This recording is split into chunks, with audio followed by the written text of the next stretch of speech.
those days when I'm tired or worn out or just basically sick of the grind. What do I do on those days? I go anyways. I get it done, even if I'm just going through the motions. I go through the motions. I don't really want to work out. I work out. I really don't want to hammer on a project. I hammer on the project. Don't really want to get up and get out of bed. Yeah, I get up and get out of bed.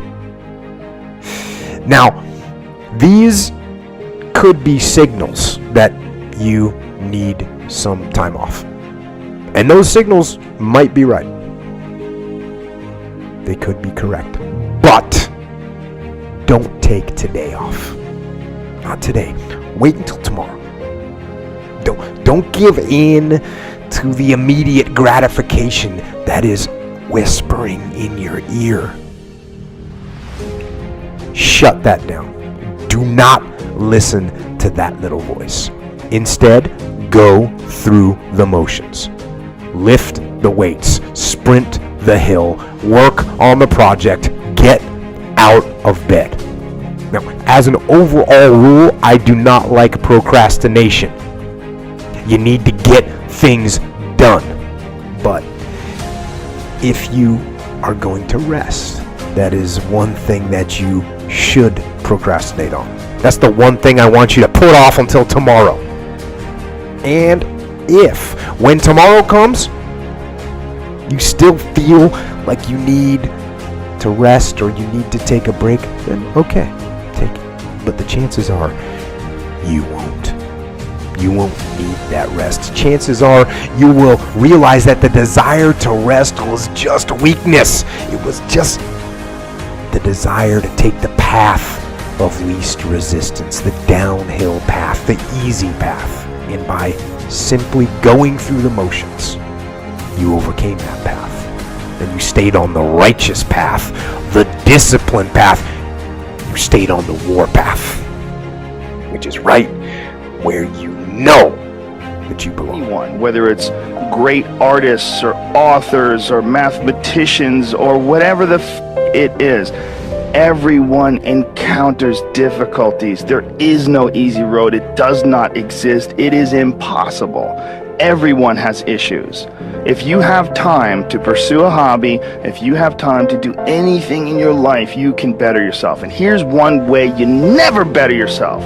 When you come up with excuses for why other people are successful and you're not, that is dangerous. Figure out what you fucking puts you on fire and you're halfway decent at. If you're lucky enough right now to be listening and you're good at what you like, become tunnel fucking vision. Because there's way too many voices telling you what and how. And here's the other thing, and this is the big one, Joe, because you have a humongous audience.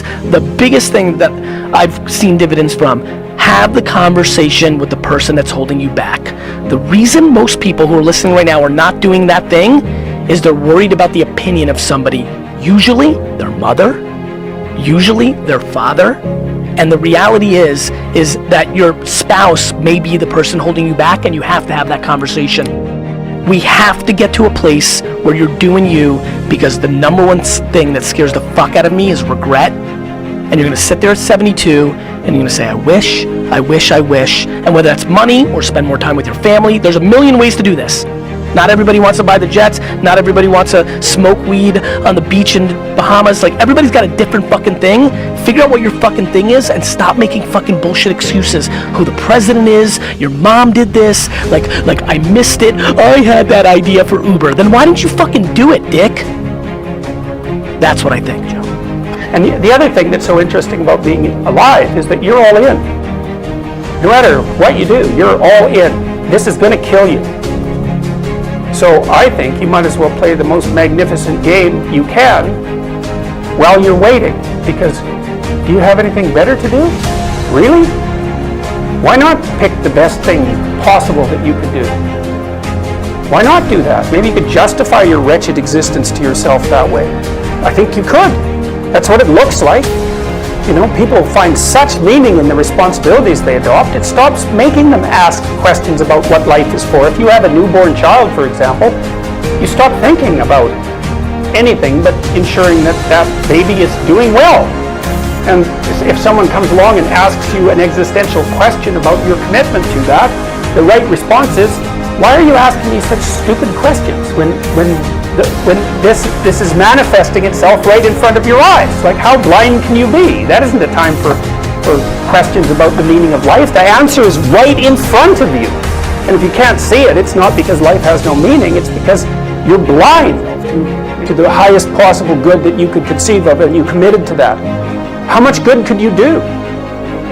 Well, I would say, why don't you find out? So that's what I think you should do. You should find out. You don't have anything better to do. And there's nothing in it, as far as I've been able to tell, there's nothing in it but good. So maybe you could sort yourself out so that you wanted nothing but the good. And then maybe you could help make that manifest in the world. And maybe we wouldn't have all these terrible problems then. At least we'd have fewer of them, and that would be a start.